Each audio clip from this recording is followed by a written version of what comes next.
আসসালামু আলাইকুম রহমতুল্লাহ। ডেইলি আমল চ্যানেলে আপনাদের স্বাগতম। আজ আমরা উপস্থাপন করছি ইতিহাসভিত্তিক গুরুত্বপূর্ণ গ্রন্থ পলাশী থেকে বাংলাদেশ এর পূর্ণাঙ্গ পাঠ, যার লেখক অধ্যাপক গোলাম আজম। পলাশীর যুদ্ধ থেকে বাংলাদেশের স্বাধীনতা পর্যন্ত ইতিহাস এখানে সহজভাবে তুলে ধরা হয়েছে। আশা করি ভিডিওটি আপনাদের ইতিহাস জানার আগ্রহ বাড়াবে এবং উপকারে আসবে ইনশাআল্লাহ। বিসমিল্লাহির রহমানির রহিম। পলাশী থেকে বাংলাদেশ অতীতকে বাদ দিয়ে যেমন বর্তমানকে বুঝতে পারা যায় না, তেমনি বর্তমানের বিশ্লেষণ ছাড়াও ভবিষ্যতের পরিকল্পনা গ্রহণ করা যায় না। ১৯৭১ সালে বাংলাদেশ নামে যে নতুন একটি স্বাধীন রাষ্ট্র দুনিয়ার মানচিত্রে স্থান লাভ করল, তার ইতিহাস অনেক প্রাচীন। এখানে বিস্তারিত ইতিহাস আলোচনা উদ্দেশ্য নয়, এজন্য প্রাচীনকাল থেকে আলোচনার অবকাশ এখানে নেই। তাই ব্রিটিশ শাসনের সূচনা থেকেই শুরু করছি।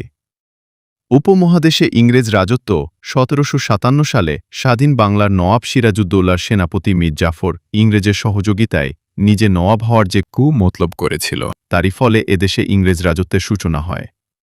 যে ব্যক্তি নিজের ক্ষমতার জন্য আপন দেশ ও জাতির সাথে বিশ্বাসঘাতকতা করল, তাকে সঙ্গত কারণেই ইংরেজেরাও বিশ্বাস করতে পারল না। এভাবেই মীর জাফরের হাত থেকে ক্ষমতা কেড়ে নিয়ে ইংরেজ রাজত্ব কায়েম করা হল। ১৮৫৭ সালে দিল্লির শেষ মোগল সম্রাট বাহাদুর শাহ থেকে ক্ষমতা কেড়ে নিয়ে ইংরেজ রাজত্ব গোটা ভারত উপমহাদেশে মজবুত করা হল।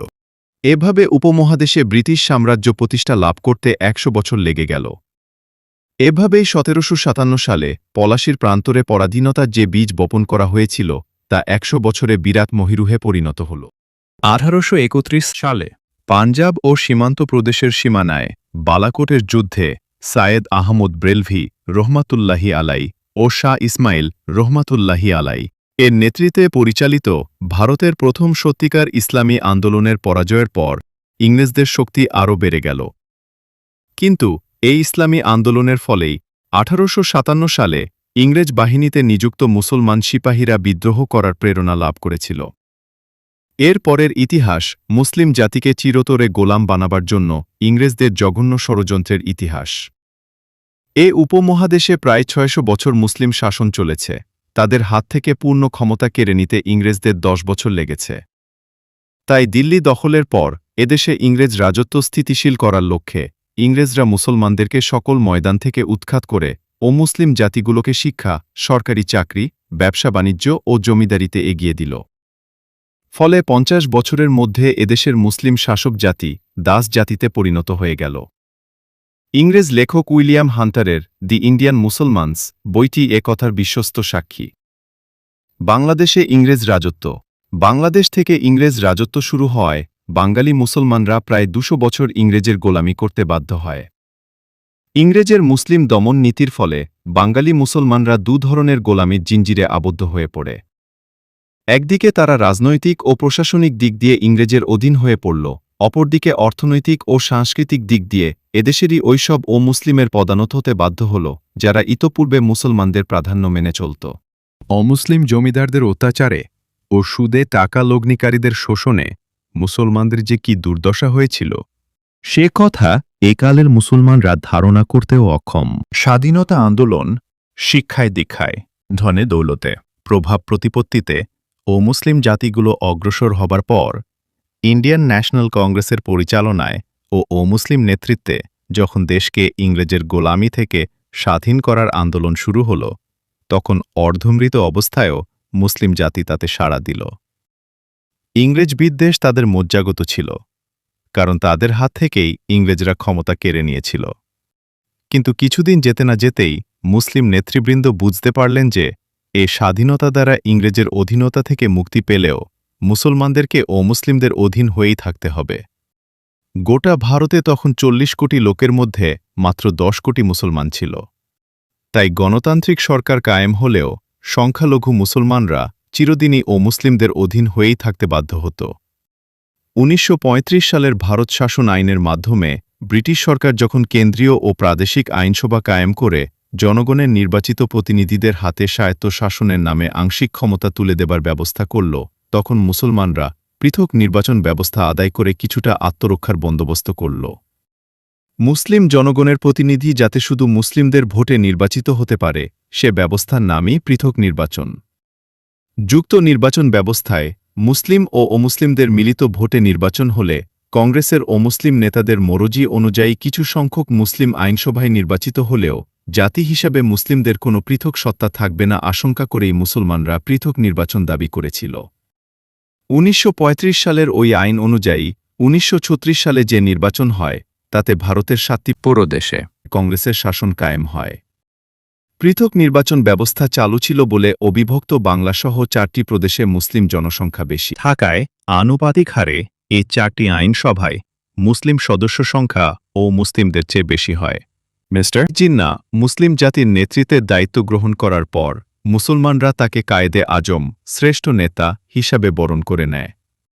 তারই নেতৃত্বে এবং মুসলিম লীগের উদ্যোগে 1940 সালের মার্চ মাসে লাহোরে ঐতিহাসিক মহাসম্মেলন অনুষ্ঠিত হয়। শেরে বাংলা ফজলুল হকি ওই সম্মেলনে দ্বিজাতিত্বের ভিত্তিতে মুসলিম সংখ্যাগুরু প্রদেশগুলো নিয়ে ভারত থেকে পৃথক মুসলিম রাষ্ট্রপুঞ্জ গঠনের প্রস্তাব পেশ করেন, যা সর্বসম্মতভাবেই গৃহীত হয়। ওই প্রস্তাবটি ইতিহাসে পাকিস্তান প্রস্তাব নামে বিখ্যাত হয়ে আছে। 1945 সালে ভারতের কেন্দ্রীয় আইনসভা ও 1946 সালে প্রাদেশিক আইনসভাসমূহের যে নির্বাচন অনুষ্ঠিত হয় তাতে মুসলিম লীগ ওই পাকিস্তান প্রস্তাবকেই নির্বাচনী ইস্যু বানায়। সারা ভারতে মুসলিমগণ একটি পৃথক জাতিসত্তার মর্যাদা সহকারে ওই নির্বাচনে নিরঙ্কুশ বিজয় লাভ করে। পৃথক নির্বাচন পদ্ধতি না থাকলে এ বিজয় কিছুতেই সম্ভবপর হতো না। এ বিজয়ের ফলে বাধ্য হয়ে ইংরেজ সরকার পাকিস্তান দাবি মেনে নেয় এবং 1947 সালের আগস্ট মাসে কংগ্রেসের নেতৃত্বে ভারত ও মুসলিম লীগের নেতৃত্বে পাকিস্তান নামে দুটি স্বাধীন রাষ্ট্র কায়েম হয়। পাকিস্তান আন্দোলন ও ইসলাম পাকিস্তানের অর্থ কি? লা ইলাহা ইল্লাল্লাহ। এই স্লোগানই মুসলমানদের এ আন্দোলনে বিশেষভাবে আকৃষ্ট করে।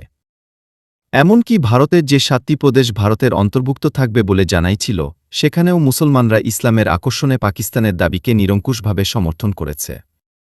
এর পরিণামে লক্ষ লক্ষ মুসলমান শহীদ হয়েছে এবং জন্মভূমি ও সহায় সম্পদ থেকে বিতাড়িত হয়েছে। ভারতে বসবাসকারী মুসলমানরা তাদের ওই অন্যায়ের কঠোর শাস্তি এখনও ভোগ করে চলেছে। কিন্তু অত্যন্ত দুঃখের বিষয় যে পাকিস্তান আন্দোলন ইসলামের নামে চলা সত্ত্বেও তা ইসলামী আন্দোলন হিসাবে গড়ে ওঠেনি।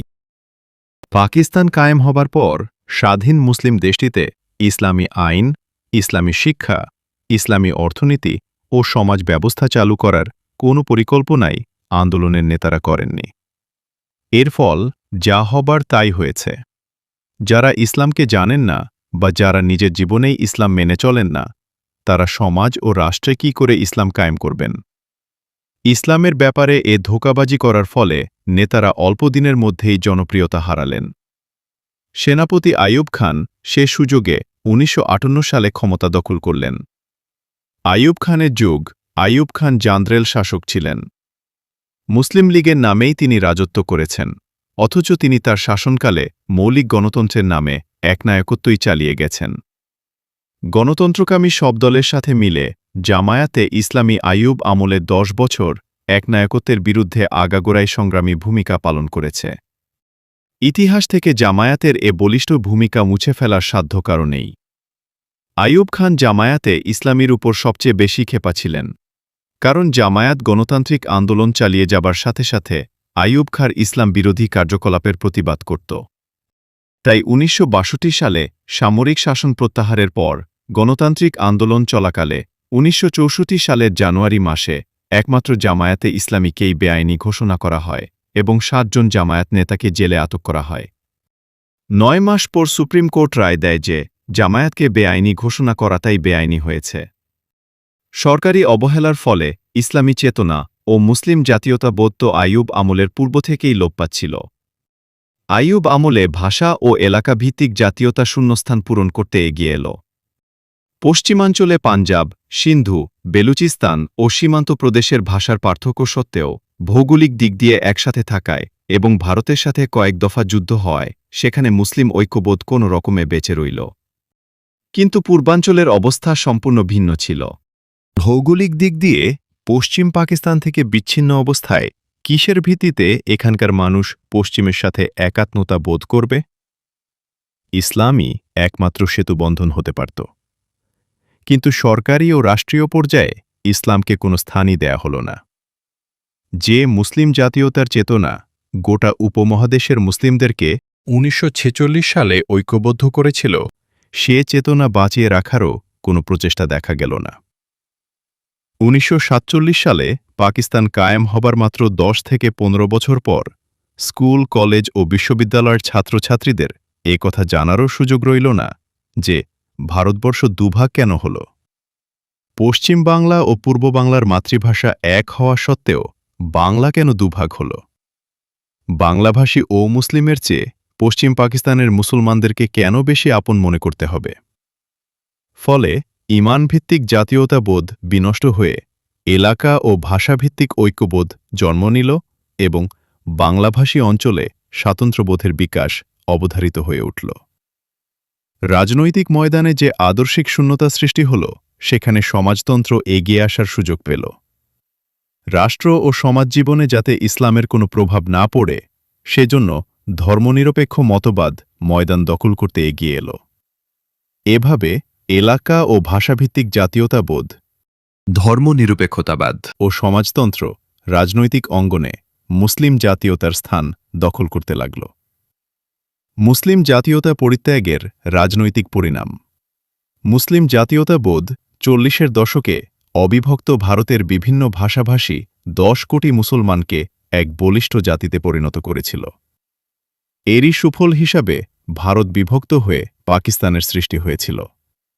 কিন্তু ওই জাতীয়তাবোধকে লালন না করার ফলে যে শূন্যতা সৃষ্টি হল, তা ভাষাভিত্তিক জাতীয়তাবোধ এসে পূরণ করল।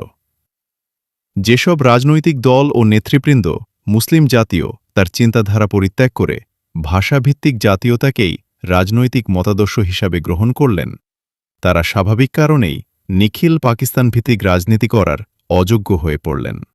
কারণ পাঠান জাতীয়তার পতাকাবাহী নেতা বাংলাভাষীদের নিকট গ্রহণযোগ্য হতে পারে না।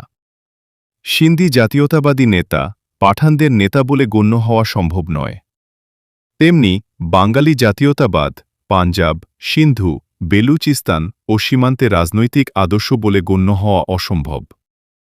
সুতরাং স্বাভাবিক রাজনৈতিক বিবর্তনেই আওয়ামী মুসলিম লীগ 1955 সালে আওয়ামী লীগ হয়ে যাবার পর তাদের রাজনীতি পাকিস্তান ভিত্তিক না হয়ে শুধু পূর্ব পাকিস্তানেই সীমাবদ্ধ হয়ে গেল। গোটা পাকিস্তানকে একটি রাষ্ট্র হিসাবে চিন্তা করার পরিবর্তে তাদের সকল পরিকল্পনা শুধু বর্তমান বাংলাদেশ এলাকাকে কেন্দ্র করেই গড়ে উঠল। কিন্তু যারা রাজনীতি করেন তারা অবশ্যই ক্ষমতায় যেতে চান। ক্ষমতাসীন না হয়ে কোনো রাজনৈতিক কর্মসূচিই বাস্তবায়ন করা যায় না। সুতরাং যারা শুধু পূর্ব পাকিস্তান ভিত্তিক রাজনীতি করার সিদ্ধান্ত নিলেন, তাদের ক্ষমতায় যেতে হলে পশ্চিম পাকিস্তান থেকে বিচ্ছিন্ন হওয়া ছাড়া আর কোনো পথ ছিল না। ওদিকে মিস্টার ভুট্টো ক্ষমতার জন্য পাগল হয়ে একই দেশে মেজরিটি দলের অদ্ভুত দাবি তুললেন। দেশ ভাগ না হলে ভুট্টোরও ক্ষমতাসীন হবার কোনো উপায় ছিল না। ভুট্টো ক্ষমতায় যাবার জন্য জেনারেল ইয়াহিয়ার সাথে যে ষড়যন্ত্র করলেন, তাতে পূর্ব পাকিস্তানের বিচ্ছিন্ন হওয়া ত্বরান্বিত হয়ে গেল। ইয়াহিয়া খানের সামরিক শাসন 1969 সালের শেষ দিকে প্রচণ্ড গণ আন্দোলনের মুখে আইয়ুব খান ক্ষমতা ত্যাগ করে সেনাপতি ইয়াহিয়া খানকে সামরিক আইন জারি করার সুযোগ করে দিলেন। আইয়ুবের একনায়কত্বের বিরুদ্ধে 10 বছর ধরে যে গণতান্ত্রিক আন্দোলন চলছিল, এর ফলে বিনা নির্বাচনে আর দেশ শাসন সম্ভব ছিল না। তাই ইয়াহিয়া খান সাধারণ নির্বাচন ঘোষণা করলেন। সমগ্র অবিভক্ত পাকিস্তানে এটাই প্রথম ও শেষ সাধারণ নির্বাচন। যে টু নেশন থিওরি ও পৃথক নির্বাচনের ভিত্তিতে ভারত বিভক্ত হয়েছিল এবং যে মুসলিম ঐক্যবোধের ভিত্তিতে পশ্চিমের 4টি প্রদেশের সাথে পূর্ব বাংলাকে মিলিয়ে একটি রাষ্ট্র গঠন করা সম্ভব হয়েছিল, সে জাতীয় চেতনা ও ঐক্যবোধকে বাঁচিয়ে রাখার কোনো সরকারি প্রচেষ্টা না থাকায় পাকিস্তান কায়েমের 24 বছর পর যে নির্বাচন অনুষ্ঠিত হল, তার ফলাফল দেখে বোঝা গেল যে রাজনৈতিক দিক দিয়ে পাকিস্তান 3 ভাগে ভাগ হয়ে গেল। বাংলাদেশে শেখ মুজিবের নেতৃত্বে আওয়ামী লীগ, সিন্ধু ও পাঞ্জাবে মিস্টার ভুট্টোর নেতৃত্বে পিপলস পার্টি এবং বাকি দুটো প্রদেশে অন্য দুটো দলের নিরঙ্কুশ বিজয় একথা প্রমাণ করল যে পাকিস্তানের ঐক্যের ভিত্তি আর বেঁচে নেই। যে ভিত্তিতে নির্বাচনের ফলে পাকিস্তান সৃষ্টি হয়েছিল, সেই ভিত্তি না থাকায় নির্বাচনের মাধ্যমেই পাকিস্তানের ভিত্তি ভেঙে গেল।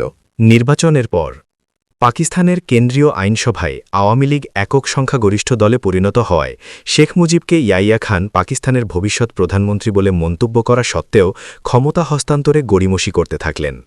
ওদিকে ভুট্টো ইধার হাম উধার তুম বলে এক দেশে দুটো মেজরিটি পার্টির অদ্ভুত স্লোগান তুললেন। বোঝা গেল যে ভুট্টো পশ্চিম পাকিস্তানের বাদশাহ হতে চান, কিন্তু পূর্ব পাকিস্তান আলাদা না হলে সে সুযোগ তার হয় না। তাই ইয়াইয়া খানের সাথে যোগসাজশ করে ক্ষমতা হস্তান্তরের পথে বাধা সৃষ্টি করতে লাগলেন। সে সময় জামায়াতে ইসলামীর পক্ষ থেকে বারবার জোর দাবি জানানো হল যে ব্যালটের সিদ্ধান্ত অনুযায়ী সংখ্যাগুরু দলের হাতে ক্ষমতা তুলে দেয়া হোক, কারণ জামায়াত আশঙ্কা করেছিল যে ক্ষমতা হস্তান্তরে বিলম্ব হলে রাজনৈতিক সংকটের সাথে সাথে দেশে চরম বিশৃঙ্খলা দেখা দেবে। সে সময়কার দৈনিক পত্রিকাগুলো জামায়াতের এ দাবির ঐতিহাসিক সাক্ষী। নির্বাচনের পর ১৯৭১-এর জানুয়ারিতে লাহোরে মাওলানা মাওদুদির সভাপতিত্বে জামায়াতে ইসলামীর কেন্দ্রীয় মজলিসে শুরায় সিদ্ধান্ত হয় যে যদি নিয়মতান্ত্রিক পদ্ধতিতে পর্যায়ক্রমে বাংলাদেশ পাকিস্তান থেকে আলাদা হয়ে যেতে থাকে তাহলে জামায়াত এর বিরোধিতা করবে না। এ বিষয়ে এখানকার প্রাদেশিক জামায়াতকে যে কোনো সিদ্ধান্ত নেবার জন্য পূর্ণ ইখতিয়ার দেয়া হল। এরপর এ সম্পর্কে যাবতীয় সিদ্ধান্ত পূর্ব পাকিস্তান প্রাদেশিক জামায়াতই নিতে থাকে। এরপর যা ঘটল, ১ মার্চ ঢাকায় কেন্দ্রীয় আইনসভার অধিবেশন শুরু হওয়ার কথা ছিল। এ অধিবেশনে ভুট্টো আসতে অস্বীকার করলেন। ভুট্টোর মর্জি মতো ইয়াইয়া খান এ অধিবেশন মুলতবি ঘোষণা করলেন। এর প্রতিক্রিয়ায় শেখ মুজিব কেন্দ্রীয় সরকারের বিরুদ্ধে অসহযোগ আন্দোলন শুরু করলেন। প্রাদেশিক সরকার সম্পূর্ণ অচল হয়ে গেল। বাধ্য হয়ে ইয়াইয়া খান শেখ মুজিবের সাথে আলোচনার মাধ্যমে মীমাংসায় পৌঁছার কথা ঘোষণা করলেন। ১৯ থেকে ২৩ মার্চ আলোচনা চলে। শেষ পর্যন্ত কোনো মীমাংসা না হওয়ায় আলোচনা ব্যর্থ হয়ে যায়। ২৫ মার্চ দিবাগত রাতে টিক্কা খানের নেতৃত্বে সেনাবাহিনী ঢাকা শহরের উপর ঝাঁপিয়ে পড়ল এবং ব্যাপক হত্যা ও অগ্নিসংযোগের মাধ্যমে চরম সন্ত্রাস সৃষ্টি করে অসহযোগ আন্দোলন দমন করার চেষ্টা করল। শেখ মুজিবকে গ্রেফতার করে পশ্চিম পাকিস্তানে পাঠিয়ে দেয়া হল। কয়েক রাতের সামরিক অপারেশনে ঢাকা মহানগরী স্তব্ধ হয়ে গেল এবং রাজধানী তাদের পুনর্দখলে এলো। ঢাকার বাইরে সব জেলায় এর তীব্র প্রতিক্রিয়া দেখা দিল। নির্বাচনে বিজয়ী আওয়ামী লীগ নেতৃবৃন্দ নিজ নিজ জেলা ও মহকুমা শহরে অসহযোগ আন্দোলন জারি রাখলেন। ঢাকার বাইরে সেনাবাহিনী ও পুলিশেও বিদ্রোহ দেখা দিল। যেসব শহরে অবাঙ্গালী বিহারি নামে উল্লেখযোগ্য সংখ্যায় ছিল, সেখানে বিহারিদেরকে হত্যা করে ঢাকার প্রতিশোধ নেওয়া হলো। এর প্রতিক্রিয়ায় সেনাবাহিনী ওইসব এলাকায় যেয়ে বাঙালি হত্যা করল এবং সরকারি ক্ষমতা বহাল করল।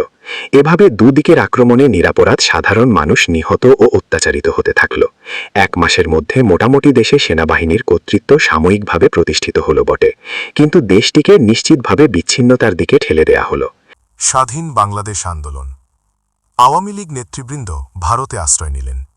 অন্যান্য ধর্মনিরপেক্ষ ও সমাজতান্ত্রিক দলের অধিকাংশ নেতাও তাই করলেন।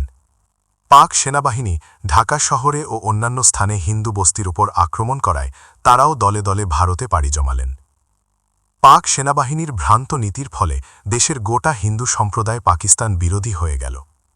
ধর্মনিরপেক্ষতাবাদী ও অধিকাংশ সমাজতন্ত্রী দল পাকিস্তান থেকে আলাদা হওয়ার জন্য সক্রিয় ভূমিকায় অবতীর্ণ হল।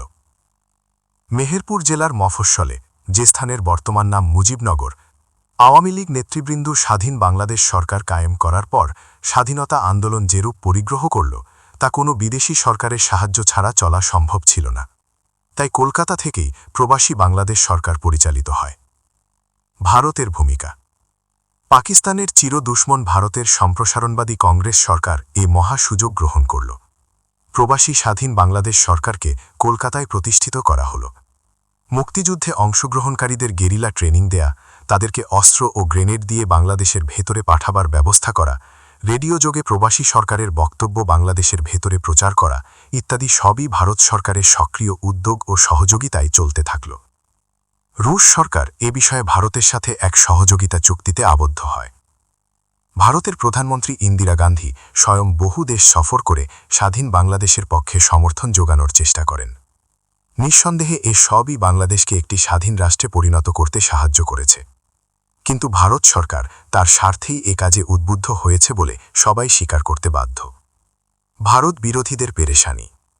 পাকিস্তান আন্দোলনের সময় থেকে যারা ভারতীয় কংগ্রেসের আচরণ লক্ষ্য করে এসেছে, পাকিস্তান কায়েম হবার পর ভারতের নেহেরু সরকার হায়দ্রাবাদ ও কাশ্মীর নিয়ে যে হিংস্র খেলা দেখিয়েছেন, মুসলমানদের পৃথক আবাসভূমিকে পঙ্গু করার জন্য যত রকম প্রচেষ্টা ভারতের পক্ষ থেকে হয়েছে, পূর্ব বাংলার সীমান্ত নিয়ে ভারত বারবার যে ধোঁকাবাজি করেছে, সর্বোপরি ফারাক্কা বাঁধ দিয়ে গঙ্গার পানি আটকে রেখে উত্তরবঙ্গকে মরুভূমি বানাবার যে ব্যবস্থা করা হয়েছে তাতে এদেশের কোনো সচেতন মুসলিমের পক্ষে ভারত সরকারকে এদেশের বন্ধু মনে করা কিছুতেই সম্ভব ছিল না।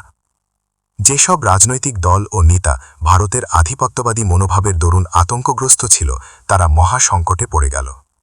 তারা সঙ্গত কারণেই আশঙ্কা করল যে বাংলাদেশকে পাকিস্তান থেকে বিচ্ছিন্ন করতে সাহায্য করে ভারত একদিকে মুসলমানদের ওপর ভারত মাতাকে বিভক্ত করার প্রতিশোধ নিতে চাচ্ছে, কলকাতার এককালের অর্থনৈতিক পশ্চাৎভূমি বাংলাদেশ অঞ্চলকে পুনরায় হাতের মুঠোয় আনার মহাসুযোগ গ্রহণ করছে। এই অবস্থায় ভারতের নেতৃত্বে ও সাহায্যে বাংলাদেশ কায়েম হলে ভারতের আধিপত্য থেকে আত্মরক্ষার কোনো উপায় হয়তো থাকবে না। বাংলাদেশের চারদিকে ভারতের যে অবস্থান তাতে এ আশঙ্কাই স্বাভাবিক ছিল। বিশেষ করে ভারতের সংখ্যালঘু মুসলিমদের ওপর যে হিংস্র আচরণ অব্যাহতভাবে চলছিল তাতে প্রত্যেক সচেতন মুসলিমদের অন্তরেই পেরেশানি সৃষ্টি হল। ভারতের সম্প্রসারণবাদী মনোভাব সম্পর্কে ওয়াকিফহাল কারো পক্ষে আতঙ্কগ্রস্ত না হয়ে উপায় ছিল না। স্বাধীন বাংলাদেশ আন্দোলনের পটভূমি। স্বাধীন বাংলাদেশ আন্দোলনের প্রধান নেতৃত্বে যারা ছিলেন তারা সবাই পাকিস্তান আন্দোলনে বিশিষ্ট অবদান রেখেছেন। শেখ মুজিবুর রহমান, সৈয়দ নজরুল ইসলাম, জনাব তাজউদ্দিনের নেতৃত্বেই বাংলাদেশ আন্দোলন পরিচালিত হয়। ছাত্রজীবনে আমি তাদের সমসাময়িক ছিলাম। পাকিস্তান আন্দোলনে তাদের ভূমিকা কত বলিষ্ঠ ছিল আমি এর প্রত্যক্ষ সাক্ষী। মুসলিম জাতীয়তার পতাকাবাহী হিসেবেই তারা ভারতীয় কংগ্রেসের ভৌগোলিক জাতীয়তাবাদের বিরুদ্ধে সংগ্রাম করেন। গান্ধী ও নেহরুর নেতৃত্বে ধর্মনিরপেক্ষতাবাদের ভিত্তিতে অখণ্ড ভারতে একটিমাত্র রাষ্ট্র কায়েমের কংগ্রেসী ষড়যন্ত্রের বিরুদ্ধে দ্বিজাতি তত্ত্বের ভিত্তিতে মুসলিম সংখ্যাগরিষ্ঠ এলাকায় পাকিস্তান কায়েমের আন্দোলনে তারা উল্লেখযোগ্য ভূমিকা পালন করেন। তারা ছিলেন তখন তরুণ ছাত্রনেতা। তারা মুসলিম লীগ নেতা শহীদ সোহরাওয়ার্দীর ভক্ত ও অনুরক্ত হিসেবে পাকিস্তান আন্দোলনে সক্রিয় ছিলেন। গোটা বঙ্গদেশ পাকিস্তানের অন্তর্ভুক্ত না হওয়ায় এবং কংগ্রেসের দাবি মেনে নিয়ে ব্রিটিশ শাসকরা পশ্চিমবঙ্গকে পূর্ববঙ্গ থেকে বিচ্ছিন্ন করে ভারতে সামিল করার ফলে পূর্ববঙ্গে শহীদ সোহরাওয়ার্দীর নেতৃত্ব কায়েম হতে পারেনি। অবিভক্ত বাংলায় মুসলিম লীগে দুটো গ্রুপ ছিল। এক গ্রুপের নেতৃত্ব দিচ্ছিলেন জনাব শহীদ সোহরাওয়ার্দী ও জনাব আবুল হাশেম এবং অপর গ্রুপের নেতা ছিলেন মাওলানা আকরাম খাঁ, খাজা নাজিমুদ্দিন ও জনাব নুরুল আমিন। বঙ্গদেশ বিভক্ত না হলে হয়তো সোহরাওয়ার্দী পূর্ব পাকিস্তানের প্রধানমন্ত্রী হতেন। পশ্চিমবঙ্গ আলাদা হবার ফলে পূর্ববঙ্গে খাজা নাজিমুদ্দিন গ্রুপের হাতেই ক্ষমতা আসে। শেখ মুজিব ও জনাব তাজউদ্দিন সোহরাওয়ার্দী গ্রুপের অন্তর্ভুক্ত ছিলেন বলে স্বাভাবিকভাবেই ক্ষমতাসীন নাজিমুদ্দিন গ্রুপের প্রতি বিরূপ ছিলেন। সোহরাওয়ার্দী সাহেব কলকাতায় রয়ে গেলেন বলে তারা নেতৃত্বহীন অবস্থায় পড়ে গেলেন। আসাম প্রাদেশিক মুসলিম লীগ সভাপতি মাওলানা আব্দুল হামিদ খান ভাসানী এসে এই গ্রুপের নেতৃত্বের অভাব পূরণ করেন এবং আওয়ামী মুসলিম লীগ নামে মুসলিম লীগের বিকল্প দল গঠন করেন। এভাবে দেশ বিভাগের পর পাকিস্তান আন্দোলনের নেতৃবৃন্দ দ্বারাই সরকার বিরোধী দল গঠিত হয়। সরকারের ভ্রান্ত নীতি। পাকিস্তান আন্দোলনের নেতৃবৃন্দ ও কর্মী বাহিনী সরকারি ও বিরোধী দলে বিভক্ত হওয়া সত্ত্বেও মুসলিম লীগ সরকার যদি ইসলামী আদর্শের প্রতি নিষ্ঠার পরিচয় দিতেন, মুসলিম জাতীয়তাকে শুধু স্লোগান হিসেবে ব্যবহার না করতেন, গণতান্ত্রিক নীতি মেনে চলতেন এবং অর্থনৈতিক ময়দানে ইনসাফের পরিচয় দিতেন, তাহলে জাতিকে যে ধরনের সংকটের মোকাবিলা করতে হয়েছে তা সৃষ্টি হতো না। দুর্ভাগ্যের বিষয় যে কেন্দ্রীয় ও প্রাদেশিক সরকার সকল ক্ষেত্রেই ভ্রান্তনীতি অবলম্বন করে দেশকে বিভক্তির দিকে ঠেলে দেন। রাষ্ট্রভাষার প্রশ্নে পাকিস্তানের মোট জনসংখ্যার অধিকাংশ পূর্ববঙ্গের অধিবাসী হওয়া সত্ত্বেও বাংলা ভাষাকে অন্যতম রাষ্ট্রভাষা করতে অস্বীকার করা এবং বাংলাভাষীদের উপর উর্দুকে একমাত্র রাষ্ট্রভাষা হিসেবে চাপিয়ে দেবার ভ্রান্তনীতি সর্বপ্রথম বিভেদের বীজ বপন করে। সংখ্যাগরিষ্ঠ বাংলাভাষীরা বাংলাকে একমাত্র রাষ্ট্রভাষার দাবি তুলেনি। তারা উর্দু ও বাংলা উভয় ভাষাকেই রাষ্ট্রভাষার মর্যাদা দেবার দাবি জানিয়েছিল।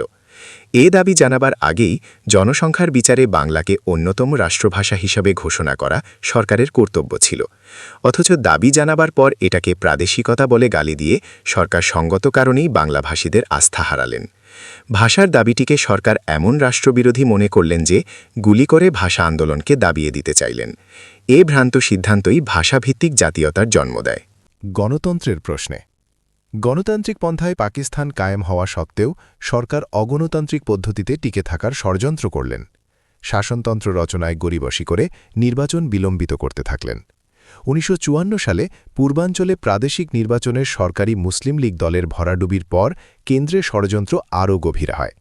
পরিণামে 1958 সালে সামরিক শাসন জারি হয়। আইয়ুব খান গণতন্ত্র হত্যা করার এক অভিনব উপায় আবিষ্কার করলেন। মৌলিক গণতন্ত্রের নামে জনগণকে সরকার গঠনের অধিকার থেকে বঞ্চিত করা হল।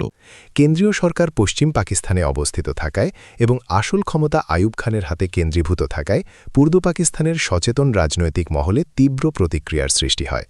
ফলে আইয়ুব বিরোধী গণতান্ত্রিক আন্দোলন জোরদার হয় এবং এর পরিণামে আইয়ুব সরকারের পতন ঘটে।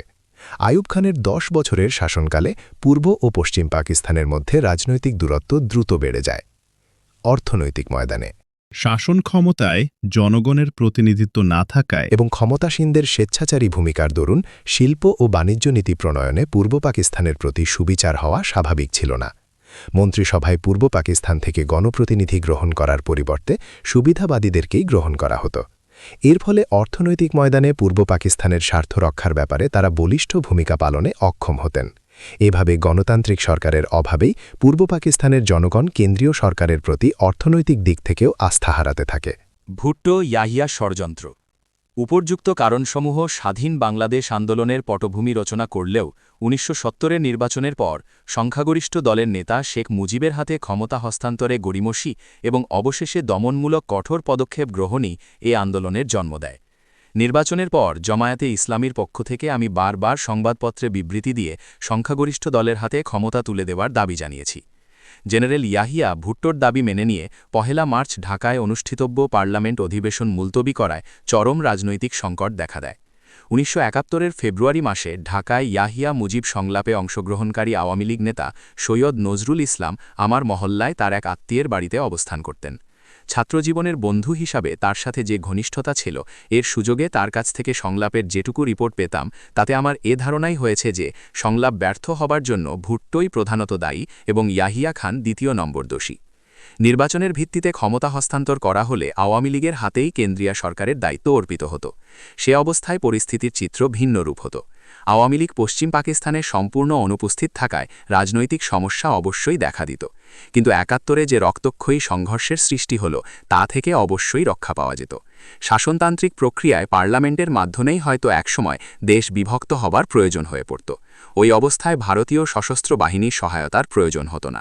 বাংলাদেশ আন্দোলনে ইসলামপন্থীদের সংকট।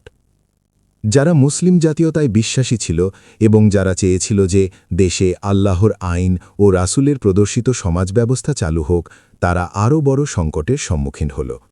তারা তো স্বাভাবিক কারণেই ভারতীয় ব্রাহ্মণ্যবাদী চক্রান্তের বিরোধী ছিল। তদুপরি স্বাধীন বাংলাদেশ আন্দোলনকারীদের ধর্মনিরপেক্ষতাবাদী ও সমাজতন্ত্রী চেহারা তাদেরকে চরমভাবে আতঙ্কিত করে তুলল।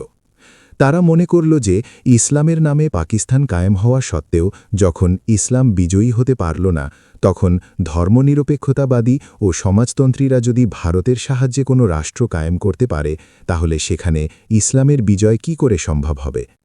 ভারতে মুসলমানদের যে দুর্দশা যাচ্ছে, তাতে ভারতের সাহায্যে বাংলাদেশ কায়েম হলে এখানেও কোন দুরবস্থা নেমে আসে, সে আশঙ্কাও তাদের মনে কম ছিল না।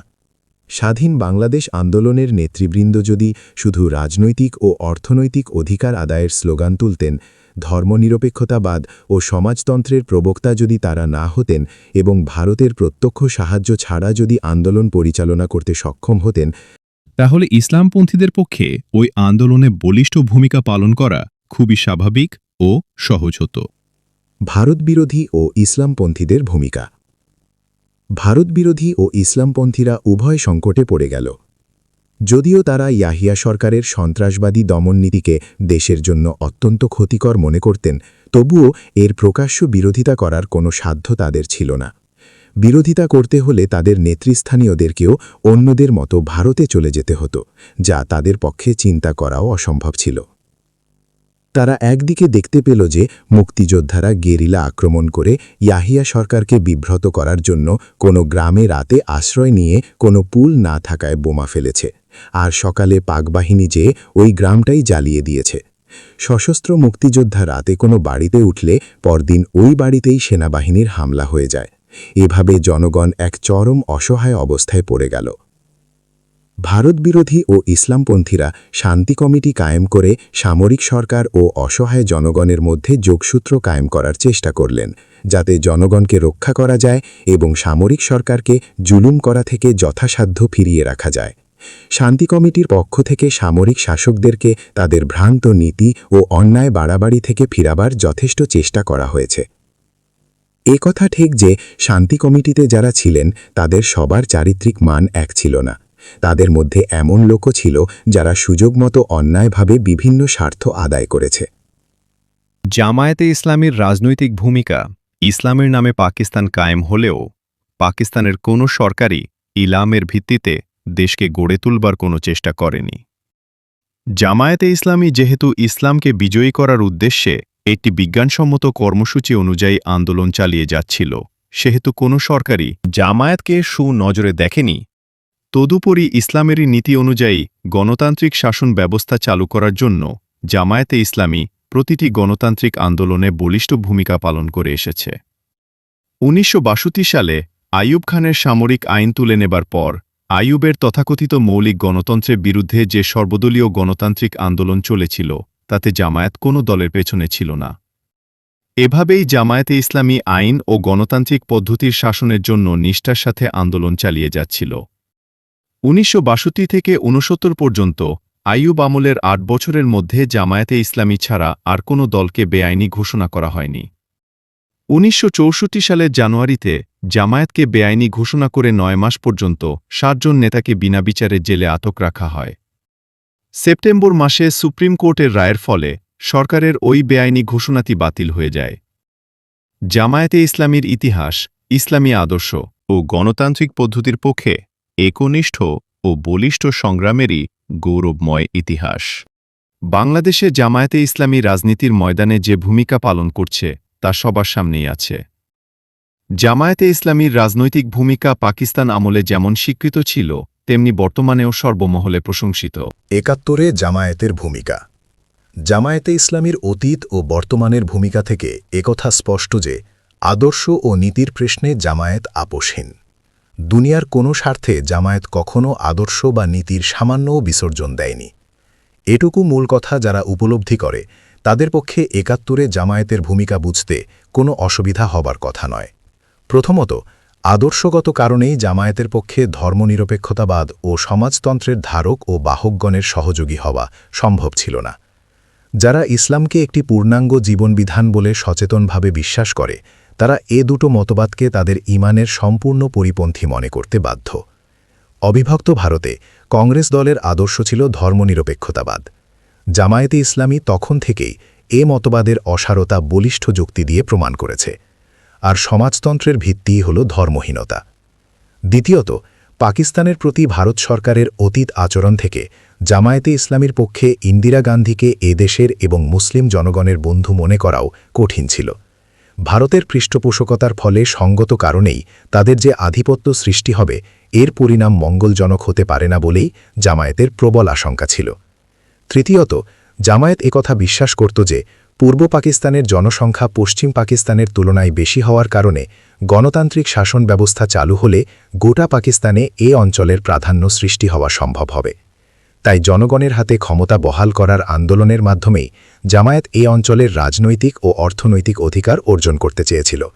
চতুর্থত, জামায়াত বিশ্বাস করত যে প্রতিবেশী সম্প্রসারণবাদী দেশটির বাড়াবাড়ি থেকে বাঁচতে হলে পূর্ব ও পশ্চিম পাকিস্তানকে এক রাষ্ট্রভুক্ত থাকাই সুবিধাজনক। আলাদা হয়ে গেলে ভারত সরকারের আধিপত্য রোধ করা পূর্বাঞ্চলের একার পক্ষে বেশি কঠিন হবে। মুসলিম বিশ্ব থেকে ভৌগোলিক দিক দিয়ে বিচ্ছিন্ন এবং ভারত দ্বারা বেষ্টিত অবস্থায় এ অঞ্চলের নিরাপত্তা প্রশ্নটি জামায়াতের নিকট উদ্বেগের বিষয় ছিল। পঞ্চমত, পাকিস্তান সরকারের ভ্রান্ত অর্থনৈতিক পলিসির কারণে এ অঞ্চলে স্থানীয় পুঁজির বিকাশ আশানুরূপ হতে পারেনি। এ অবস্থায় এদেশটি ভারতের রাজনৈতিক ও অর্থনৈতিক খপ্পরে পড়লে আমরা অধিকতর শোষণ ও বঞ্চনার শিকারে পরিণত হব বলে জামায়াত আশঙ্কা পোষণ করত। জামায়াত একথা মনে করত যে বৈদেশিক বাণিজ্যের ব্যাপারে ভারতের সাথে সমমর্যাদায় লেনদেন সম্ভব হবে না। পশ্চিম পাকিস্তান থেকে যেসব জিনিস এখানে আমদানি করা হতো আলাদা হবার পর সেসব ভারত থেকে নিতে হবে, কিন্তু এর বদলে ভারত আমাদের জিনিস সমপরিমাণে নিতে পারবে না, কারণ রপ্তানির ক্ষেত্রে ভারত আমাদের প্রতিযোগী দেশ হওয়ায় আমরা যা রপ্তানি করতে পারি তা ভারতের প্রয়োজন নেই। ফলে আমরা অসম বাণিজ্যের সমস্যায় পড়ব এবং এ দেশ কার্যত ভারতের বাজারে পরিণত হবে। ষষ্ঠত, জামায়াত পূর্ণাঙ্গ ইসলামী সমাজ কায়েমের মাধ্যমেই রাজনৈতিক, অর্থনৈতিক ও সামাজিক ক্ষেত্রে সৃষ্ট সমস্যা এবং সকল বৈষম্যের অবসান করতে চেয়েছিল। জামায়াতের দৃঢ় বিশ্বাস ছিল যে আল্লাহর আইন ও সৎলোকের শাসন কায়েম হলে বেইনসাফি, জুলুম ও বৈষম্যের অবসান ঘটবে এবং অসহায় ও বঞ্চিত মানুষের সত্যিকার মুক্তি আসবে। এসব কারণে জামায়াতে ইসলামী তখন আলাদা হবার পক্ষে ছিল না। কিন্তু ১৯৭১ সালের ১৬ ডিসেম্বর থেকে এদেশে যারাই জামায়াতের সাথে জড়িত ছিল তারা বাস্তব সত্য হিসেবে বাংলাদেশকে একটি পৃথক স্বাধীন রাষ্ট্র বলে মেনে নিয়েছে। আজ পর্যন্ত জামায়াতের লোকেরা এমন কোনো আন্দোলন বা প্রচেষ্টার সাথে শরিক হয়নি যা বাংলাদেশের আনুগত্যের সামান্য বিরোধী বলেও বিবেচিত হতে পারে। বরং বাংলাদেশের স্বাধীনতা রক্ষার জন্য তারা বাস্তব কারণেই যোগ্য ভূমিকা পালন করছে। তারা কোনো প্রতিবেশী দেশের আশ্রয় পাবে না, তাই এ দেশকে বাঁচাবার জন্য জীবন দেয়া ছাড়া তাদের কোনো বিকল্প পথ নেই। জামায়াতে ইসলামীর দৃষ্টিতে পূর্ব পাকিস্তানের সমস্যা কী ছিল? যে কোনো সমস্যারই একাধিক বিশ্লেষণ হতে পারে এবং সমাধানের ব্যাপারেও আন্তরিকতার সাথেই মতপার্থক্য থাকতে পারে। জামায়াতে ইসলামী তদানীন্তন পূর্ব পাকিস্তানের সমস্যাকে যেভাবে বিশ্লেষণ করেছে তা যদি কেউ নিরপেক্ষভাবে বিবেচনা করে তাহলে এ কথা উপলব্ধি করা সহজ হবে যে জামায়াত কেন বাংলাদেশকে পশ্চিম পাকিস্তান থেকে আলাদা করা প্রয়োজন মনে করেনি। এ বিষয়ে জামায়াতের সাথে কেউ একমত হোক বা না হোক, জামায়াতের দৃষ্টিভঙ্গিকে ভালোভাবেই বুঝতে পারবে। জামায়াত কখনো সুবিধাবাদের রাজনীতি করে না এবং কোনো প্রকারে ক্ষমতা দখলের রাজনীতিও জামায়াত করে না। ইসলামী জীবনবিধানকে বাস্তবায়িত করার উদ্দেশ্যেই জামায়াত কাজ করে যাচ্ছে। জামায়াত স্বল্পমেয়াদী কর্মসূচি নিয়ে কাজ না করে দেশকে ইসলামী আদর্শে গড়ে তুলবার যোগ্য নেতৃত্ব ও কর্মী বাহিনী সৃষ্টি না করে ক্ষমতা গ্রহণে মোটেই আগ্রহী নয়। তাই রাজনৈতিক উদ্দেশ্যে জামায়াতের বিরুদ্ধে ৭১-এর ভূমিকা সম্পর্কে যত অপপ্রচারই চালানো হোক তাতে কারও কোনো উপকার হবে না। যারা ধীরচিত্তে জামায়াতের দৃষ্টিভঙ্গিকে বুঝতে চান তাদের জন্যেই এদেশের সমস্যা সম্পর্কে নিম্নরূপ বিশ্লেষণ পেশ করা হচ্ছে। ১৯৪৭ সালে যখন পাকিস্তান কায়েম হয় তখন বর্তমান বাংলাদেশের এলাকা সবচাইতে অনুন্নত ছিল। যেমন ১. সশস্ত্র বাহিনীতে এ অঞ্চলের লোক ছিল না বললেই চলে। ২. পুলিশ বাহিনীতেও খুব কম লোকই ছিল, তাই ভারত থেকে যে সব মুসলমান পুলিশ অপশান দিয়ে এসেছিল তারাই প্রথম দিকে থানাগুলো সামলিয়েছিল। ৩. উচ্চপদস্থ সরকারি কর্মচারী মাত্র গুটি কয়েক ছিলেন। ৪. ২-৩টা কাপড়ের কারখানা ছাড়া শিল্প কিছু ছিল না। এ এলাকার পাটি কলকাতার পাটকল চলত, এখানে পাটের কারখানা ছিল না। ৫. বিদেশের সাথে বাণিজ্য করার যোগ্য একটা সামুদ্রিক বন্দরও এখানে ছিল না। ৬. কোনো মেডিকেল ও ইঞ্জিনিয়ারিং কলেজ ছিল না। ঢাকা শহর একটা জেলা শহর ছিল মাত্র। প্রাদেশিক রাজধানীর অফিস ও কর্মচারীদের জন্য বাঁশের কলোনি তৈরি করতে হয়েছে, আর ইডেন মহিলা কলেজ বিল্ডিংকেই সেক্রেটারিয়েট সচিবালয় বানাতে হয়েছে। বঙ্গভঙ্গ আন্দোলন।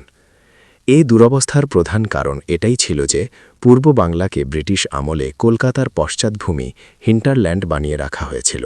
এখানকার চাউল, মাছ, মুরগি, ডিম, দুধ, পাট ও যাবতীয় কাঁচামাল কলকাতার প্রয়োজন পূরণ করত, আর কলকাতার কারখানায় উৎপন্ন দ্রব্য এখানকার বাজারে বিক্রয় হতো। তদুপরি শিক্ষা, চাকরি, ব্যবসা ইত্যাদি অমুসলিমদেরই কুক্ষিগত ছিল। ঢাকার নওয়াব সলিমুল্লাহর নেতৃত্বে পূর্ব বাংলা ও আসামের মুসলমানরা নিজেদের এলাকার ও এর অধিবাসীদের উন্নয়নের প্রয়োজনে ঢাকাকে রাজধানী করে একটি আলাদা প্রদেশ করার আন্দোলন চালায়, যাতে কলকাতার শোষণ থেকে মুক্ত হয়ে এ এলাকাটি উন্নতি করতে পারে। এ দাবির যৌক্তিকতা স্বীকার করে ইংরেজ সরকার ১৯০৫ সালে ঢাকাকে রাজধানী করে পূর্ববঙ্গ ও আসাম এলাকা নিয়ে একটি নতুন প্রদেশ গঠন করে।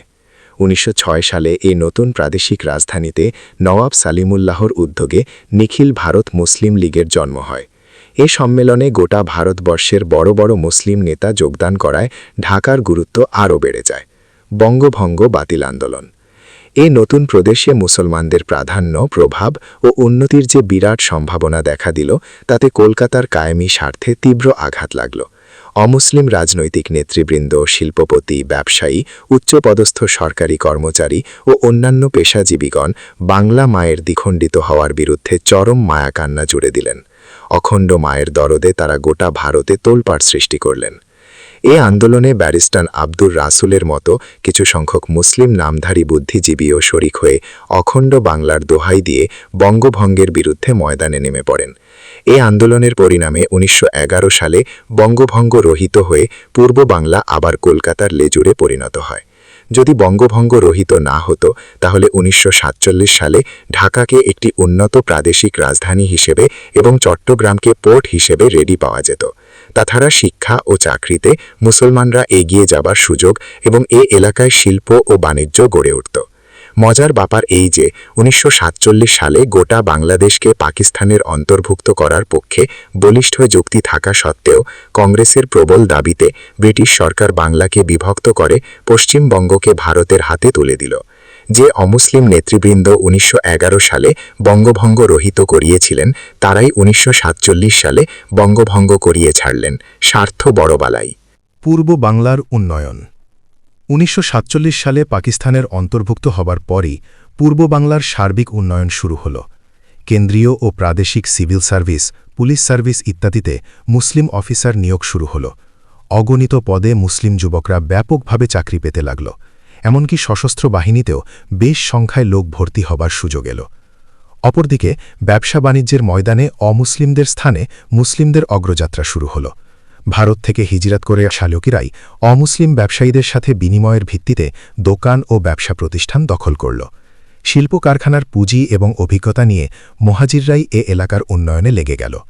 যদি পাকিস্তান না হতো এবং আমরা যদি অখণ্ড ভারতের অন্তর্ভুক্তই থাকতাম তাহলে আজ স্বাধীন বাংলাদেশ নামে কোনো রাষ্ট্রের জন্ম হতো না।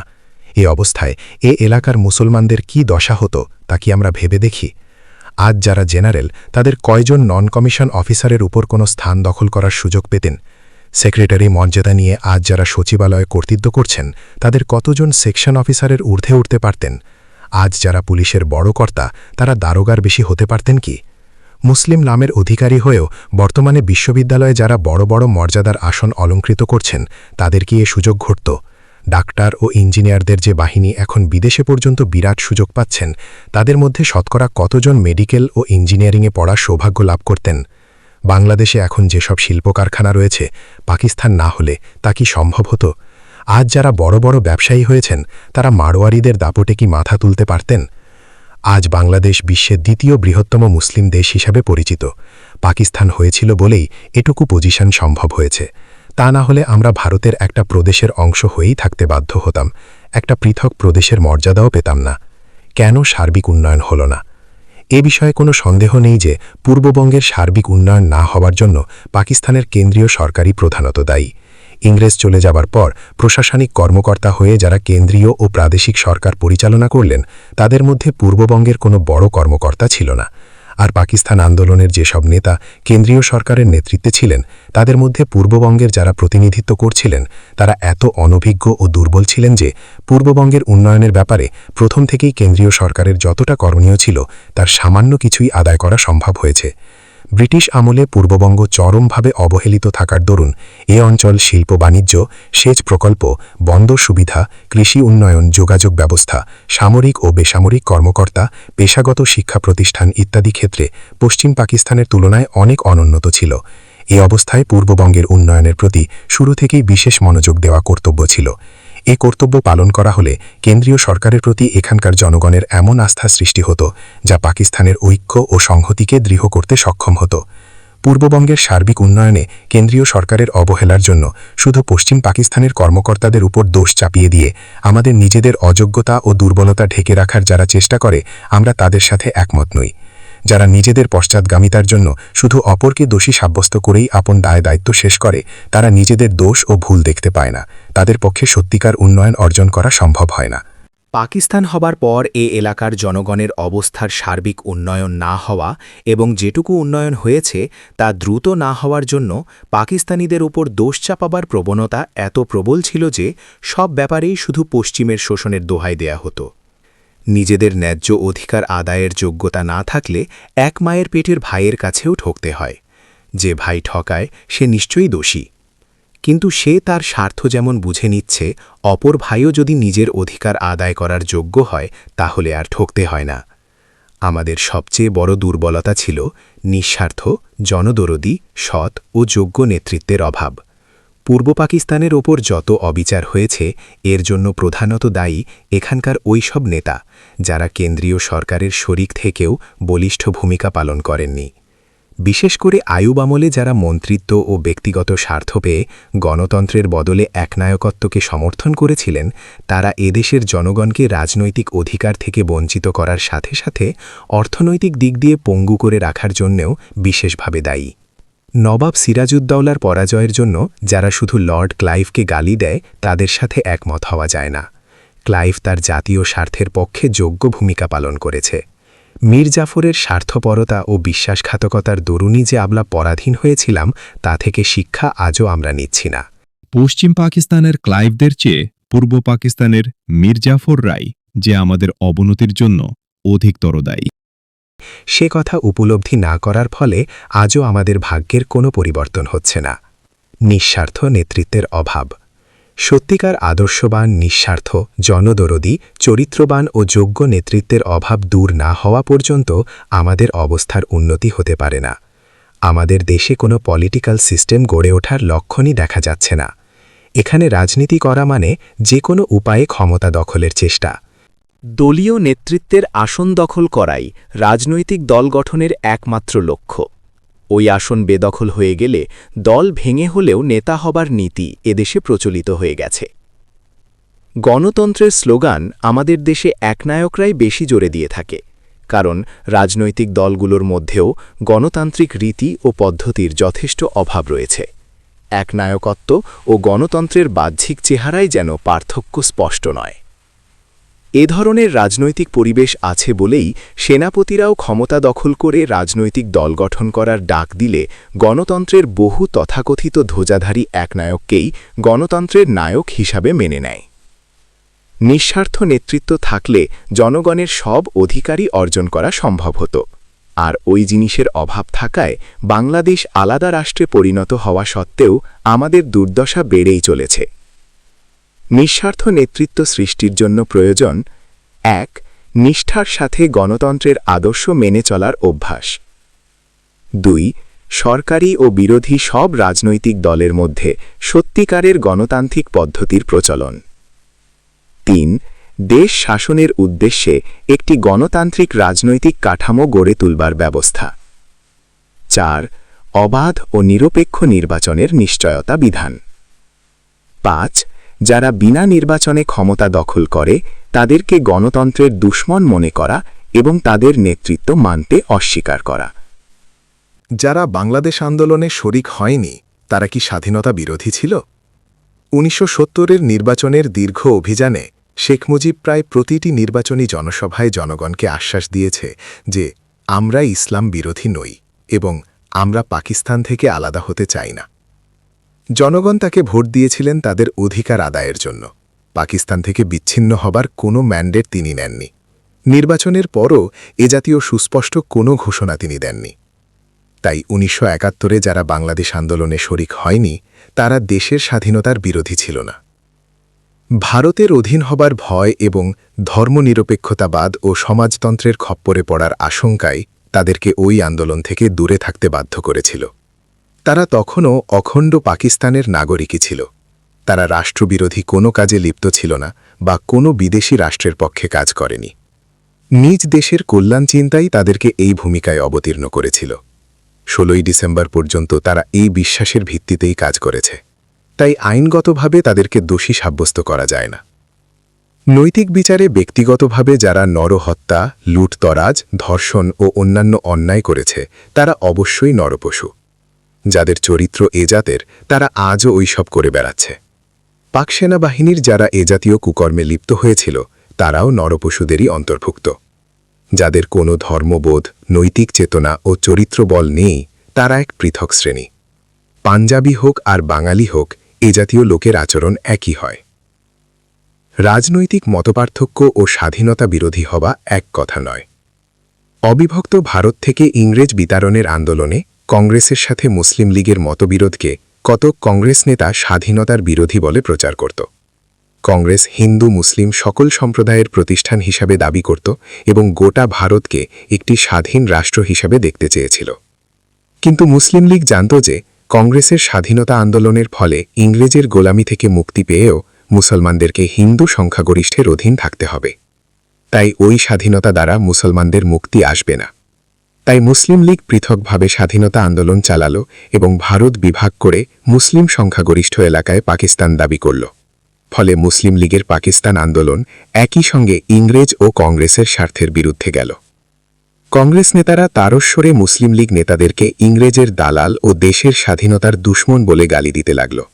কংগ্রেসের পরিকল্পিত স্বাধীনতাকে স্বীকার না করায় মুসলিম লীগকে স্বাধীনতার বিরোধী বলাটা রাজনৈতিক গালি হতে পারে, কিন্তু বাস্তব সত্য হতে পারে না।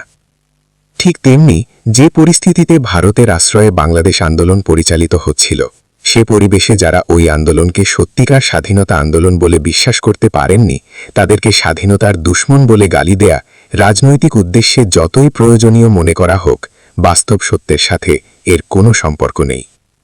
বিশেষ করে স্বাধীনতার নামে প্রদত্ত স্লোগানগুলোর ধরন দেখে ইসলামপন্থীরা ধারণা করতে বাধ্য হয় যে যারা স্বাধীন বাংলাদেশ বানাতে চায় তারা এদেশে ইসলামকে টিকতে দেবে না, এমনকি মুসলিম জাতীয়তাবোধ নিয়েও বাঁচতে দেবে না। সমাজতন্ত্র, ধর্মনিরপেক্ষতাবাদ ও বাঙালি জাতীয়তাবাদের মুসলিম জাতীয়তার বিকল্প এমন তুফান প্রবাহিত হল যে মুসলিম চেতনাবোধ সম্পন্ন সবাই আতঙ্কিত হতে বাধ্য হল। এমতাবস্থায় যারা ওই স্বাধীনতা আন্দোলনকে সমর্থন করতে পারল না, তাদেরকে দেশের দুশ্মন মনে করা একমাত্র রাজনৈতিক হিংসারই পরিচায়ক। ওই স্বাধীনতা আন্দোলনের ফলে ভারতের অধীন হবার আশঙ্কা যারা করেছিল, তাদেরকে দেশপ্রেমিক মনে না করা অত্যন্ত অযৌক্তিক। এ বিষয়ে প্রখ্যাত সাহিত্যিক, চিন্তাবিদ ও সাংবাদিক মরহুম আবুল মনসুর আহমদ দৈনিক ইত্তেফাক ও অন্যান্য পত্রপত্রিকায় বলিষ্ঠ যুক্তিপূর্ণ এত কিছু লিখে গেছেন যা অন্য কেউ লিখলে হয়তো রাষ্ট্রদ্রোহী বলে শাস্তি পেতে হতো। রাজনৈতিক মতপার্থক্যের কারণে পরাজিত পক্ষকে বিজয়ী পক্ষ দেশদ্রোহী হিসাবে চিত্রিত করার চিরাচরিত প্রথা সাময়িকভাবে গুরুত্ব পেলেও স্থায়ীভাবে এ ধরনের অপবাদ টিকে থাকতে পারে না। আজ একথা কে অস্বীকার করতে পারে যে স্বাধীনতা আন্দোলনের দাবিধার কিছু নেতা ও দলকে দেশের জনগণ বর্তমান ভারতের দালাল বলে সন্দেহ করলেও বাংলাদেশ আন্দোলনে যারা অংশগ্রহণ করেনি সেসব দল ও নেতাদের সম্পর্কে বর্তমানে এমন সন্দেহ কেউ প্রকাশ করে না যে এরা অন্য কোনো দেশের সহায়তায় এ দেশের স্বাধীনতাকে বিকিয়ে দিতে চায়। তারা গোটা পাকিস্তানকে বিশ্বের বৃহত্তম মুসলিম রাষ্ট্র হিসাবে রক্ষা করা উচিত বলে বিবেচনা করেছিল। তাদের সেই ইচ্ছা পূরণ হয়নি। বাংলাদেশ পৃথক একটি রাষ্ট্রে পরিণত হয়ে যাবার পর তারা নিজের জন্মভূমি ছেড়ে যায়নি। যদি বর্তমান পাকিস্তান বাংলাদেশের সাথে ভৌগোলিক দিক দিয়ে ঘনিষ্ঠ হতো, তাহলেও না হয় এ সন্দেহ করার সম্ভাবনা ছিল যে তারা হয়তো আবার বাংলাদেশকে পাকিস্তানের অন্তর্ভুক্ত করার ষড়যন্ত্র করতে পারে। তাহলে তাদের ব্যাপারে আর কোন প্রকার সন্দেহের কারণ থাকতে পারে? বাংলাদেশকে স্বাধীন রাখা এবং এদেশকে রক্ষা করার লড়াই করার গরজ তাদেরই বেশি থাকার কথা। বাংলাদেশের নিরাপত্তার আশঙ্কা একমাত্র ভারতের পক্ষ থেকেই হতে পারে। তাই যারা ভারতকে অকৃত্রিম বন্ধু মনে করে তারাই হয়তো বাংলাদেশের স্বাধীনতার বিরুদ্ধে কাজ করতে পারে। কিন্তু যারা ভারতের প্রতি অবিশ্বাসের দরুন ১৯৭১ সালে বাংলাদেশকে ভারতের সহায়তায় পৃথক রাষ্ট্র বানাবার পক্ষে ছিল না, তারাই ভারতের বিরুদ্ধে দেশের স্বাধীনতার জন্য অকাতরে জীবন দেবে। সুতরাং বাংলাদেশের স্বাধীনতার অতন্ত্র প্রহরী হবার মানসিক, আদর্শিক ও ইমানি প্রেরণা তাদেরই যারা এদেশকে একটি মুসলিম প্রধান দেশ ও ইসলামী রাষ্ট্র হিসাবে দেখতে চায়। পশ্চিমবঙ্গের বাঙালিদের সাথে ভাষার ভিত্তিতে যারা বাঙালি জাতিত্বের ঐক্যে বিশ্বাসী, তাদের দ্বারা বাংলাদেশের স্বাধীনতা টিকে থাকার আশা কতটা করা যায় জানি না, কিন্তু একমাত্র মুসলিম জাতীয়তাবোধই যে বাংলাদেশের পৃথক সত্তাকে রক্ষা করতে পারে এ বিষয়ে কোনো সন্দেহের অবকাশ নেই। সুতরাং মুসলিম জাতীয়তাবোধে উজ্জীবিতদের হাতেই বাংলাদেশের স্বাধীন ও সার্বভৌম সত্তা সবচেয়ে বেশি নিরাপদ। শেরে বাংলার উদাহরণ। ১৯৪০ সালের লাহোর প্রস্তাবই পাকিস্তান আন্দোলনের ভিত্তি ছিল। শেরে বাংলা A.K. ফজলুল হক সেই ঐতিহাসিক দলিলের প্রস্তাবক ছিলেন। অথচ মুসলিম লীগ নেতৃত্বের সাথে এক ব্যাপারে মতবিরোধ হওয়ায় তিনি শেষ পর্যন্ত মুসলিম লীগ বিরোধী শিবিরের সাথে হাত মিলান এবং পাকিস্তান ইস্যুতে ১৯৪৬ সালে যে নির্বাচন হয় তাতে তিনি পাকিস্তান আন্দোলনের মনোনীত প্রার্থীর বিরুদ্ধে প্রতিযোগিতা করেন। পাকিস্তান হয়ে যাবার পর তিনি কলকাতায় নিজের বাড়িতে সসম্মানে থাকতে পারতেন। তিনি ইচ্ছা করলে মাওলানা আবুল কালাম আজাদের মতো ভারতের কেন্দ্রীয় মন্ত্রীও হতে পারতেন। কিন্তু যখন পাকিস্তান হয়েই গেল তখন তার মতো নিষ্ঠাবান দেশপ্রেমিক কিছুতেই নিজের জন্মভূমিতে না এসে পারেননি। পাকিস্তান আন্দোলনের নেতৃত্ব দানকারী মুসলিম লীগের বিরুদ্ধে শেষ পর্যন্ত থাকা সত্ত্বেও এদেশের জনগণ শেরে বাংলাকে পাকিস্তানের বিরোধী মনে করেনি। তাই ১৯৫৪ সালের নির্বাচনে তাঁরই নেতৃত্বে যুক্তফ্রন্ট মুসলিম লীগের উপর এত বিরাট বিজয় লাভ করে। অবশ্য রাজনৈতিক প্রয়োজনে কেন্দ্রীয় সরকার তাকে রাষ্ট্রদ্রোহী বলে গালি দিয়ে তার প্রাদেশিক সরকার ভেঙে দেয়। আবার কেন্দ্রীয় সরকারই তাকে প্রথমে গোটা পাকিস্তানের স্বরাষ্ট্রমন্ত্রী বানায় এবং পূর্ব পাকিস্তানের গভর্নরও নিযুক্ত করে। এভাবেই তার মতো দেশপ্রেমিককেও রাজনৈতিক প্রতিপক্ষ রাষ্ট্রদ্রোহী বলার ধৃষ্টতা দেখিয়েছে। শহীদ সোহরাওয়ার্দীর উদাহরণ। জনাব সোহরাওয়ার্দী পাকিস্তান আন্দোলনের অন্যতম বড় নেতা ছিলেন, কিন্তু শেষ দিকে যখন বঙ্গদেশ পূর্ববঙ্গ ও পশ্চিমবঙ্গে বিভক্ত হয়, তখন গোটা বঙ্গদেশ ও আসামকে মিলিয়ে গ্রেটার বেঙ্গল গঠন করার উদ্দেশ্যে তিনি শরৎ বসুর সাথে মিলে চেষ্টা করেন। তার প্রচেষ্টা সফল হলে পূর্ববঙ্গ পাকিস্তানের অন্তর্ভুক্ত হতো না। তিনি পশ্চিমবঙ্গের লোক। পশ্চিমবঙ্গের বিপুল সংখ্যক মুসলমানের স্বার্থ রক্ষা এবং কলকাতা মহানগরীকে এককভাবে হিন্দুদের হাতে তুলে না দিয়ে বাংলা ও আসামের মুসলমানদের প্রাধান্য রক্ষাই হয়তো তার উদ্দেশ্য ছিল। কিন্তু পরে যখন তিনি পূর্ববঙ্গে আসেন, তখন তাকে রাজনৈতিক প্রতিদ্বন্দ্বী মনে করে পাকিস্তানের দুশ্মন বলে ঘোষণা করা হয় এবং ২৪ ঘণ্টার মধ্যে কলকাতায় ফিরে যেতে বাধ্য করা হয়। অবশ্য তিনি পরে পাকিস্তানের উজিরে আজম হবারও সুযোগ লাভ করেন। বলিষ্ঠ ও যোগ্য রাজনৈতিক প্রতিপক্ষের মোকাবিলা করার প্রয়োজনে দুর্বল নেতারা এ ধরনের রাজনৈতিক গালির আশ্রয় নিতে বাধ্য হয়েছে, কিন্তু এ ধরনের গালি দ্বারা কোনো দেশপ্রেমিক জননেতার জনপ্রিয়তা খতম করা সম্ভব হয়নি।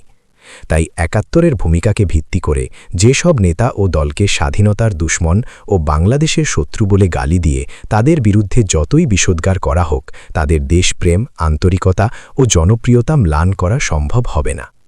এখন বাংলাদেশের স্বাধীনতার রক্ষক কারা?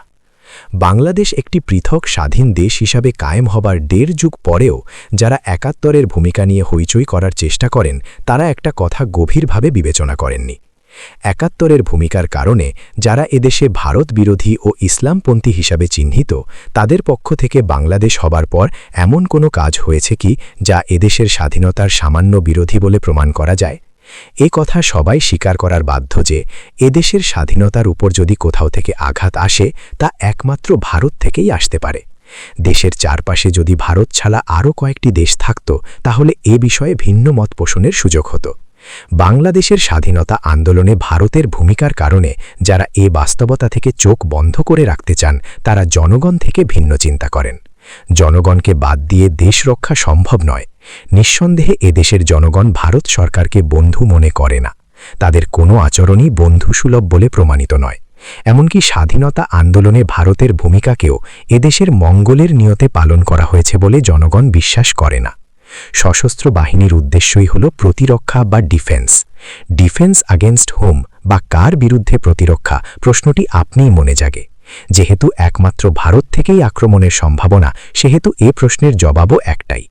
তাছাড়া শুধু সশস্ত্র বাহিনী দিয়েই দেশ রক্ষা হয় না। জনগণ যদি সশস্ত্র বাহিনীর পেছনে না দাঁড়ায়, তাহলে সে বাহিনী কিছুতেই প্রতিরক্ষার দায়িত্ব পালন করতে পারে না। জনগণও একথা বিশ্বাস করে যে এদেশের স্বাধীনতা তাদের হাতেই নিরাপদ যারা ভারতকে আপন মনে করে না, এবং ভারতও এদেশে যাদেরকে তার আপন মনে করে না। তাই ৭১-এর ভূমিকা দ্বারা যারা এদেশে ভারতের বন্ধু নয় বলে প্রমাণিত, তারা জনগণের আস্থাভাজনই আছে। যারা বিশেষ রাজনৈতিক গরজে তাদের বিরুদ্ধে বিষোদ্গার করছেন, তারা এ বিষয়ে জনগণের মধ্যে কোনো সমর্থন জোগাড় করতে পারবেন না। এদেশের জনগণ ভারত সরকারকে বন্ধু মনে করে না বলেই রাশিয়াকেও আপন মনে করে না, কারণ রাশিয়ার নীতি সবসময় ভারতের পক্ষে দেখা গেছে। তাছাড়া রুশ দূতাবাসের কার্যকলাপ সম্পর্কে মাঝে মাঝে পত্রপত্রিকায় যেসব খবর প্রকাশিত হয়, তাতে তাদের সম্পর্কে সুধারণা সৃষ্টি হওয়ার কোনো কারণ নেই। বিশেষ করে আফগানিস্তানে রাশিয়ার নির্লজ্জ ভূমিকা গণমনে তীব্র ঘৃণায় সৃষ্টি করেছে। এদেশে কারা রাশিয়ার আগ্রাসী ভূমিকাকে সমর্থন করে এবং কারা ভারতের নিন্দনীয় ভূমিকাকে নীরবে সমর্থন করে, তা কোনো গোপনীয় ব্যাপার নয়। সুতরাং তারা যখন জামায়াতে ইসলামীর বিরুদ্ধে ৭১-এর ভূমিকার দোহাই দিয়ে চিৎকার জুড়ে দেয়, তখন তাদের নিজেদের হীন মতলবই ফাঁস হয়ে পড়ে। তাদের এ চিৎকারের অর্থ দেশপ্রেমিক জনগণের বুঝতে বেগ পেতে হয় না। এদেশের জনগণ একথা দৃঢ়ভাবেই বিশ্বাস করে যে ৭১-এ যারা ভারত বিরোধী বলে প্রমাণিত হয়েছে, তারা কোনো অবস্থায় ভারতের পক্ষ থেকে বাংলাদেশের উপর কোনো হস্তক্ষেপ বরদাস্ত করবে না। আর যারা এদেশে ইসলামকে বিজয়ী দেখতে চায়, তারাই দেশ রক্ষার জন্য প্রাণ দেবার বেলায় অগ্রণী ভূমিকা পালন করবে। সুতরাং ৭১-এর ভূমিকার ভিত্তিতে তাদের দেশপ্রেমকে যারা কটাক্ষ করে তারা প্রতিবেশী দেশের সম্প্রসারণবাদী সরকারের বন্ধু বলেই জনগণের নিকট বিবেচিত হবে। আর একটা বাস্তবতা হলো এই যে এদেশে কোনো গৃহযুদ্ধ লাগলেও যারা ভারতের কোনো আশ্রয় আশা করে না তারাই এদেশকে রক্ষা করবে। যাদের আর কোথাও যাবার পথই নেই তারাই মরিয়া হয়ে দেশের স্বাধীনতার জন্য এগিয়ে আসবে, কারণ এছাড়া তাদের আর কোনো উপায় নেই। তাদের জীবন ও মরণ এদেশেই নির্ধারিত। যারা সবসময় ভারতের আধিপত্যবাদী ভূমিকার বিরোধী তাদেরকেই জনগণ এদেশে স্বাধীনতার প্রকৃত রক্ষক বলে মনে করে। দেশে কোনো বড় রকমের রাজনৈতিক সংকট দেখা দিলে যারা ভারত সরকারের মেহমান হিসাবে সে দেশে রাজনৈতিক আশ্রয় পান তারা কি করে আশ্রয়দাতা দেশের আগ্রাসনের বিরুদ্ধে দাঁড়াবেন? এদেশ ছাড়াও যাদের আশ্রয় আছে তারা কি এদেশের হেফাজত করতে পারবেন? ৭১-এর রাজনৈতিক মতপার্থক্য এখন অবান্তর। তখন এমন এক দুর্ভাগ্যজনক পরিস্থিতির সৃষ্টি হয়েছিল যে দেশপ্রেমিকদের মধ্যে দেশের কল্যাণ কোন পথে সে বিষয়ে মতপার্থক্য সৃষ্টি হয়ে গেল। এক পক্ষ মনে করল যে পাকিস্তান থেকে আলাদা হওয়া ছাড়া মুক্তি নেই, অপর পক্ষ মনে করল যে পৃথক হলে ভারতের খপ্পরে পড়তে হবে। এক পক্ষ অপর পক্ষকে পাঞ্জাবের দালাল আর ভারতের দালাল মনে করত, কিন্তু এসব গালি দ্বারা কোন পক্ষের দেশপ্রেমী মিথ্যা হয়ে যায় না।